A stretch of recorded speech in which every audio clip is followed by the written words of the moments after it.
Değerli izləyicilər, videonu bəyənib kanala abunə olun ki, hər kəs son xəbərlərdən anında məlumatlansın.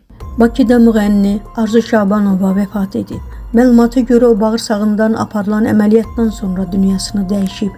Qeyd edək ki, onun 65 yaşı olub. Allah rəhmət eləsin.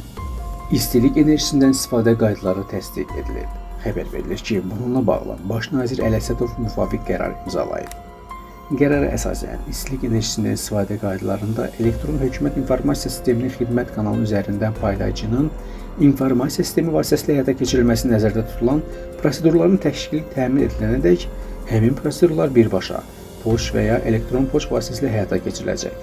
İstilik enerjisindən istifadə qaydalarında həyata keçirilməsi nəzərdə tutulan prosedurlar tikinti icazə icraatı çərçivəsində tikinti obyektlərinin şəbəkəyə qoşulması ilə əlaqədar layihənin və texniki şərtlərin verilməsinə münasibətdə şəhərsalma və tikinti fəaliyyətinin vahid informasiya təminatı sistemi vasitəsilə elektron qaydada həyata keçiriləcək. Azər İstilik Təhsilat Açıq Səhmdar Cəmiyyəti istilik enerjisindən istifadə qaydalarında nəzərdə tutulan paylayıcının müvafiq informasiya sisteminin formalaşdırılmasını 9 ay müddətinə təmin etməlidir.